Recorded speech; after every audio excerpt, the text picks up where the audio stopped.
Welcome to today's session from Bhagavad Gita as it is. We are on chapter 3 now. It's Karma Yoga. We'll be covering the verses 1 up to 10 today. Om Namo Bhagavate Vasudevaya. Om Namo Bhagavate Vasudevaya. Om Namo Bhagavate Vasudevaya.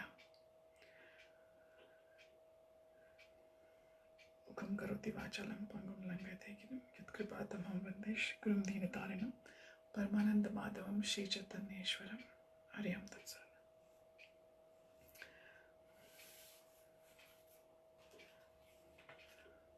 Verse 1 of chapter 3, Karma Yoga.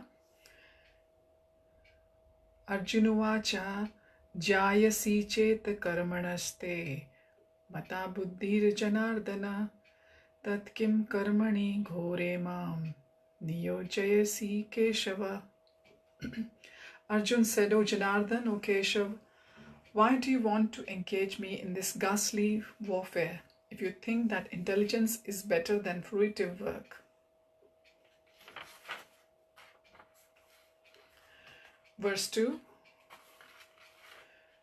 Vyamishreneva vakyena buddhim moya shiva sivame tad ekam vad nishchitya yena shreyo aham apnuyam.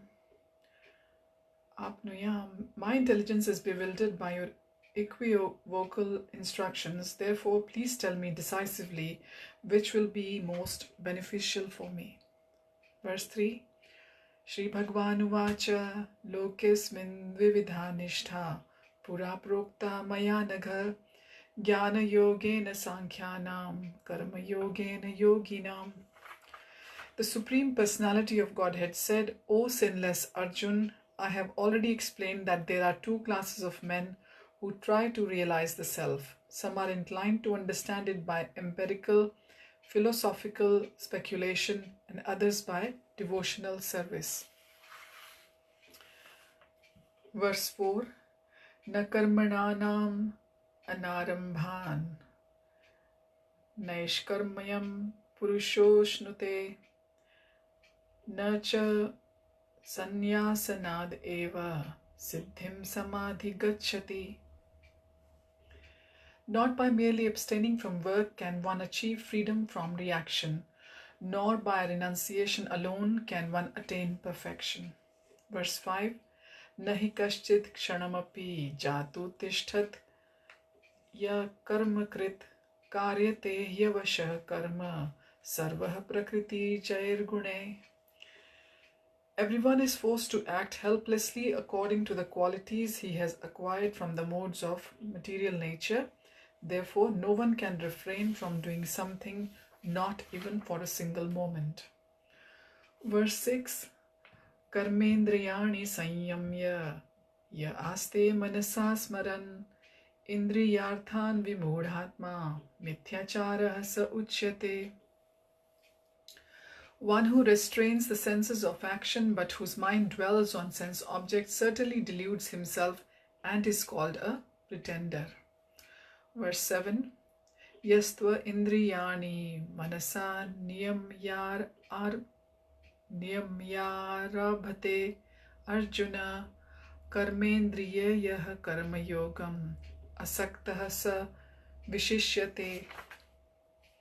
On the other hand, if a sincere person tries to control the active senses by mind and begins Karma Yoga in Krishna consciousness without attachment, he is by far superior. Verse 8. Niyatam kuru karma tvam karma jayo hya karmanaha shariryatra picha tena prasiddhayed karmanaha. Perform your prescribed duties, for doing so is better than not working. One cannot even maintain one's physical body without work. Verse 9. Yajnarthat karmano nyatra lokoyam karma bandhanaha tadartham karma kaunteya mukta sangha samachara. Work done as a sacrifice for Vishnu has to be performed, otherwise work causes bondage in this material world. Therefore, O son of Kunti, perform your prescribed duties for his satisfaction, and in that way you will always remain free from bondage.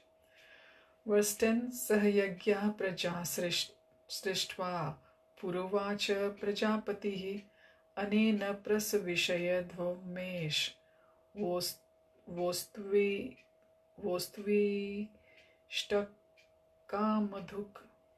In the beginning of creation, the Lord of all creatures sent forth generations of men and demigods along with sacrifices for Vishnu and blessed them by saying, Be thou happy by this yajna, that is the sacrifice, because its performance will bestow upon you everything desirable for living happily and achieving liberation. So in verses 1 to 10, it's told by Krishna that Karma Yoga is better than Jnana Yoga, and through the Jnana Yoga, Karma Yoga blossoms. What is karma now? We might just think to ourselves. Karma is our normal work, our normal duties, day-to-day life duties, and Karma Yoga is like it's like a yajna or the yajna done for Vishnu, Bhagwan Vishnu. The impure Karma Yoga will be that karma which we do just to fulfill our own desires.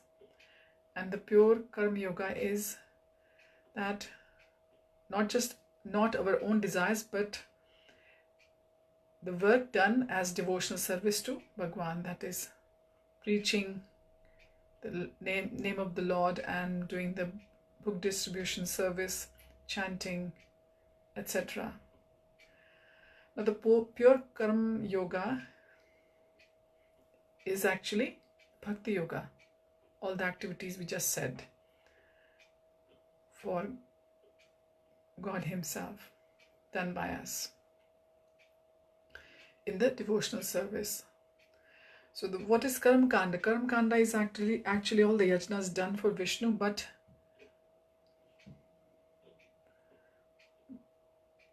not as a devotional service, but just believing that He is God. So that's why we are doing those things. That is Karma Kanda activities. But when it is done as a devotional service, then it becomes Bhakti Yoga. That is devotional service then. So in this chapter, Krishna is telling us that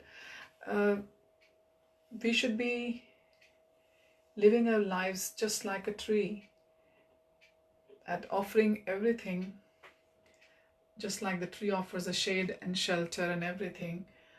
And it doesn't discriminate between a person, an animal, or a bird. It gives the same fruits of its existence to everyone, regardless. And it just stays as it is. People go to the tree, have the fruit, sit by its shade, use its wood, but the tree remains as it is. Tree is not attached to anything which it is giving to the living entities who are coming to it. So this is how we have to be doing our duties. Even after being cut, the tree grows back. It doesn't complain. And the same way we should be able to serve everyone just like the tree. This chapter is all about Karma Yoga. It describes how we should be doing the karma and our daily lives and our duties, our prescribed duties, and how in doing so we achieve the link between ourselves and the God, the connection between us and the God, and this we will achieve through our day-to-day lives. The work we'll be doing in our lives.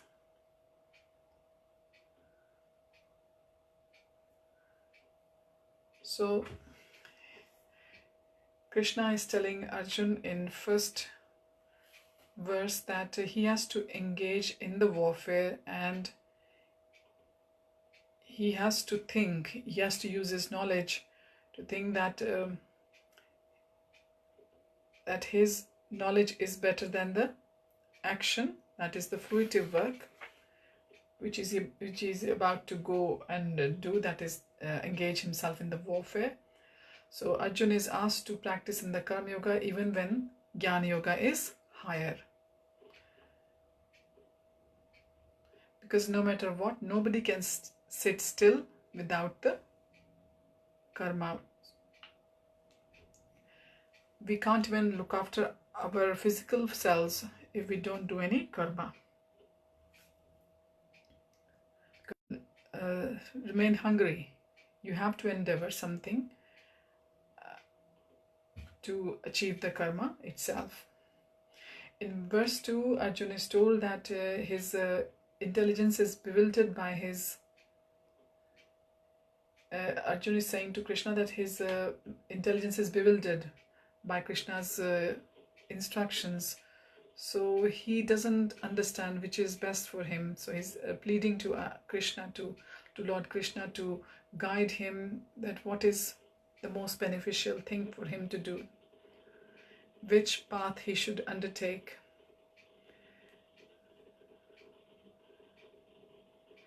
So this shows that actually Krishna has told so much to Arjuna in chapter 2, but still Arjuna has got his doubts, and Arjuna is still not very clear about the Krishna consciousness process, that how he should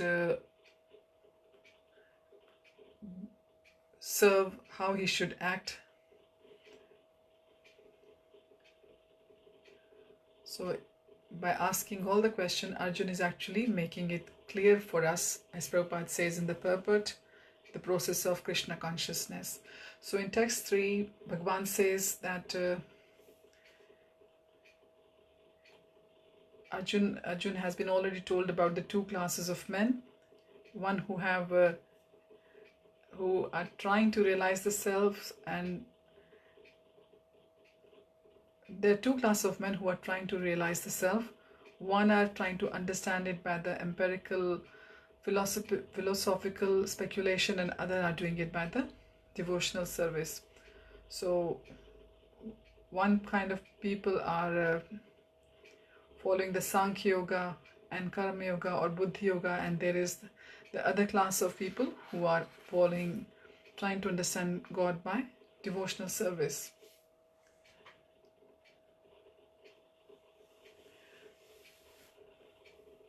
So Arjun is guided by Bhagavan that religion is action. Action is doing. Doing, that is karma. So this is what he has to do if he wants to become Krishna conscious in his prescribed duty. Krishna consciousness is itself a purifying process, which is by the direct devotional service of the Lord, and it is easy to do. In text 4, he is further advised by Lord that just by abstaining from work, no one can get freedom from the reaction. If you think that you won't do anything, so you will be relieved of any sinful reactions or any kind of bondage with your work. But Bhagavan says that it doesn't happen like that. The renounced yoga, the renounced inactivity is that is like just doing the Vedic yogic meditations, and in Jnana Yoga, that is a kind of renounced inactivity, and that will be actually not fighting for Arjuna. That if Arjuna decides that he is not going to fight, then it will be that his activity will be kind of renounced inactivity. And Nishkam Karma Yoga will be the renounced activity, that is fighting for the liberation. And Karam Kand is leading to the fruitive activity, because he is fighting, going to fight for achieving something. In this case, Arjun, if he will be fighting to achieve some heavenly planets or heavenly life, then it will be Karam Kanda, or the fruitive activity for Arjun. So he has been told that he has to actually, if he gives up fighting completely, that will be vikarma. That will be a sinful activity, because he is a Kshatriya. His prescribed duty is to fight. So in text 5, Bhagavan further tells him that everyone is acting helplessly as per the qualities of the acquired from the three modes of the material nature: goodness, passion, and ignorance. So not for one moment one can refrain not from doing anything. So nobody is actually doing everything how they would like to do. They are actually under the three modes, and the three modes are helplessly making everyone do the things accordingly. So nobody is completely inactive for even a moment.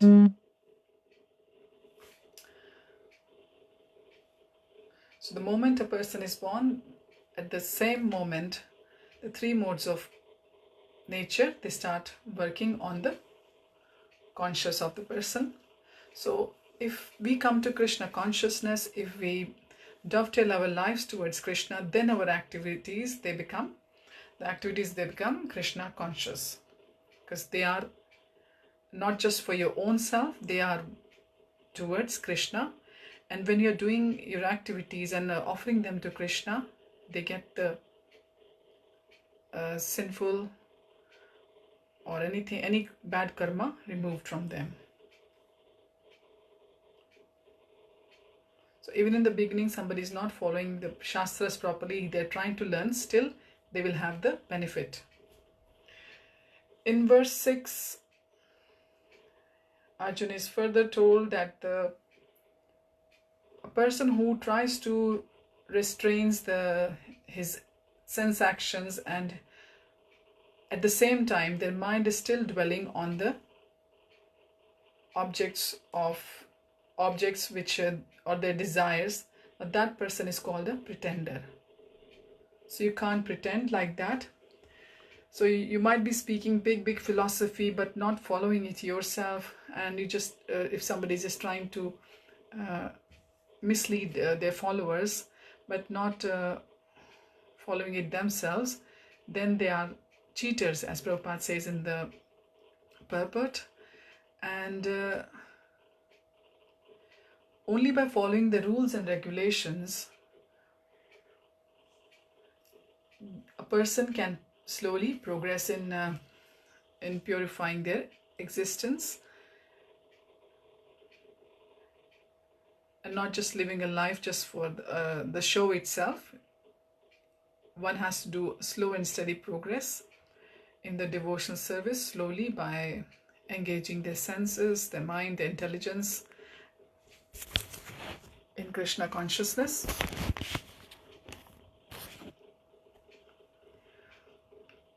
So if a person is just faking it, if just pretending it, then that person's mind is not going to be pure, it's going to be impure. It will be just a meditation for show only. It won't be of any good to them or to anybody who is just looking upon them, who is just trying to follow them. So all the Gyanendriyas, that is the eyes, nose, ears, etc., and the Karmendriyas, that is the hands, legs, we have to employ all the Gyanendriyas and the Karmendriyas into the service of the Lord.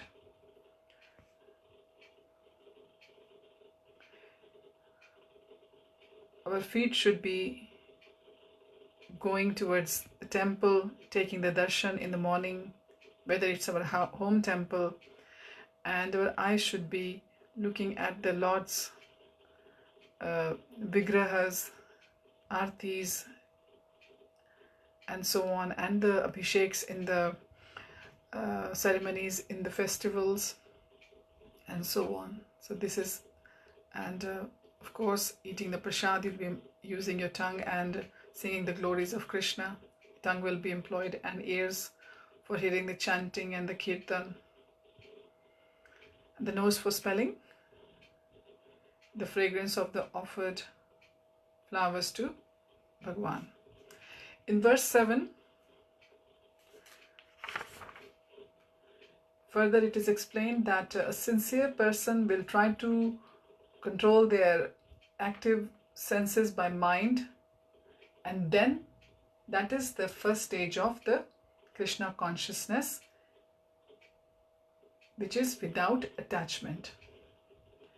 And this is far, far superior, Arjuna is told.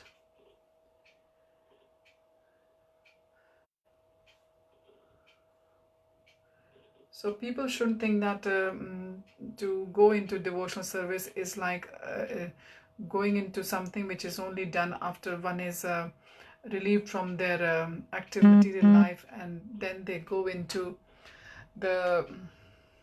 this kind of devotional the Krishna conscious devotional service. It's not like that. It is told anyone can start, even a householder can do it, a student can engage himself, a working person. So at any stage one can start this devotional service to Bhagwan. One doesn't has to wait for the end of their active working life to begin their Krishna consciousness. In verse 8, it's told by Bhagwan that karma is important, but the renouncement of karma is more important. That one should not be just looking after themselves just for maintaining their body, and one should not be doing anything just to disrupt the social order.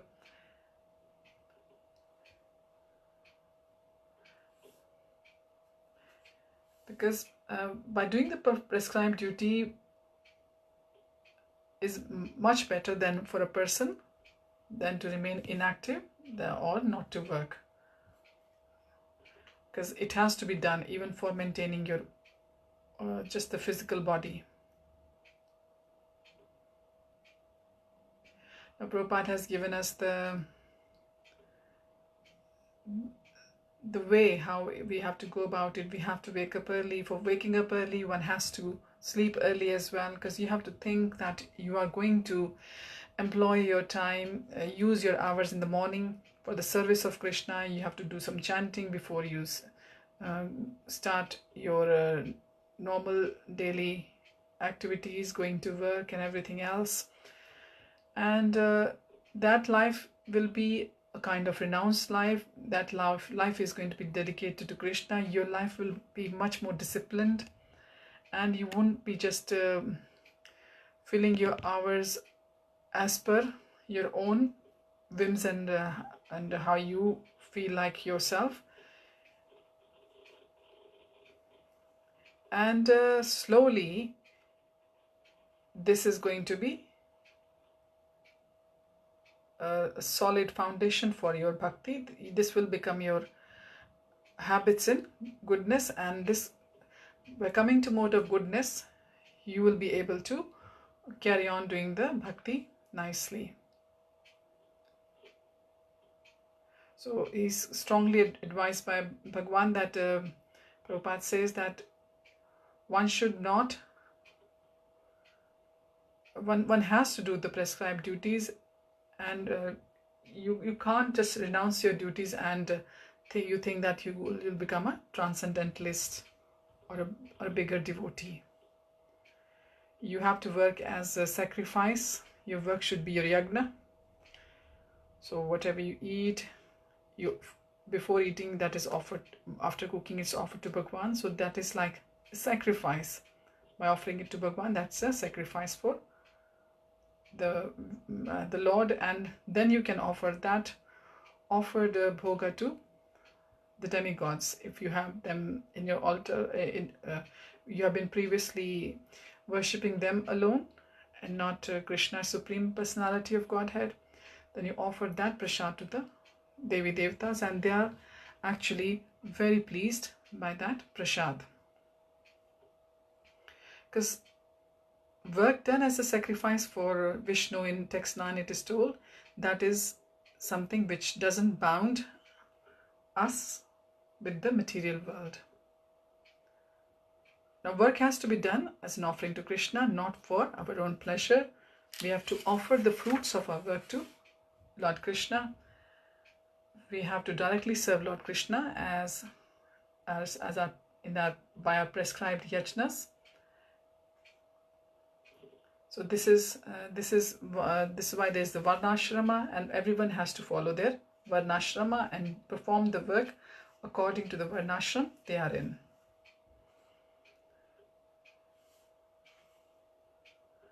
Now, under the expert guidance of Lord Krishna or of a devotee of Krishna, one has to start serving Krishna, and here Krishna himself is guiding Arjuna what he has to do, how he has to use the opportunity, which is to do his prescribed duty. And here Bhagavan is saying to him that he has to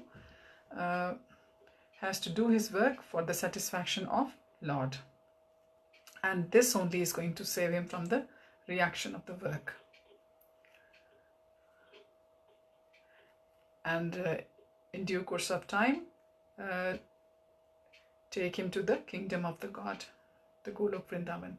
And lastly, in verse 10, the importance of the yajna is explained, that how when the creation was started, Lord sent forth all the men and demigods along with the Vishnu sacrifices, and the Lord blessed them. And the Lord was happy by that sacrifice, because that is going to give them the desirable result for living happily and achieving liberation. Now the Lord tells Arjuna that actually the purpose of the Vedas is to understand him, and not to use the Vedas for fulfilling our own material desires, and just reading the Vedas for fulfilling the material desires, for gaining wealth, fame and everything. Actually, one should be reading those verses properly, nicely, which glorify the Lord himself.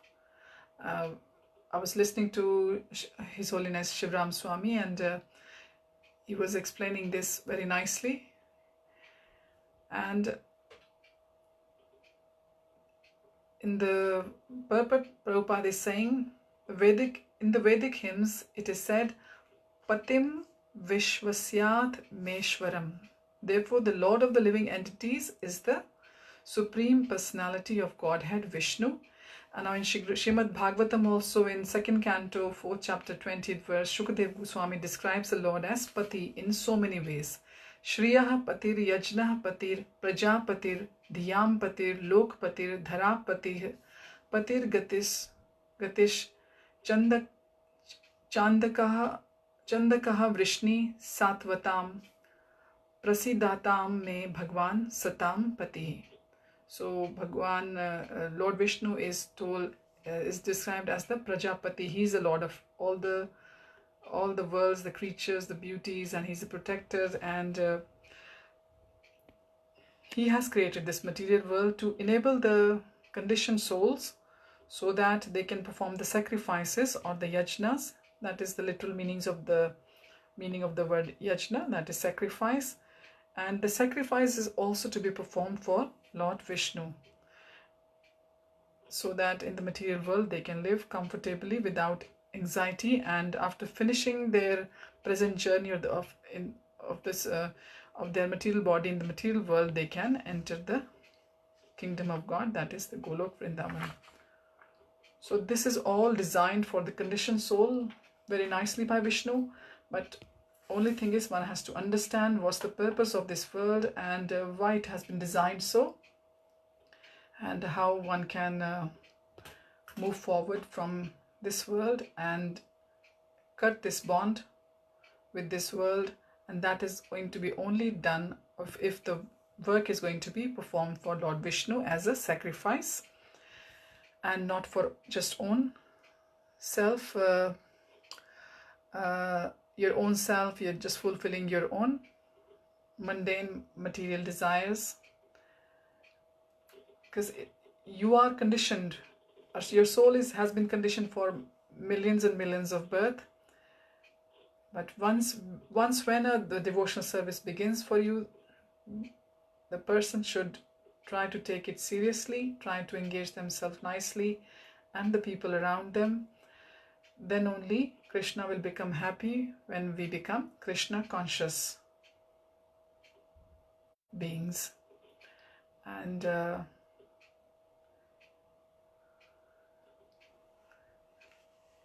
this is the age of Kali. It is not a nice age.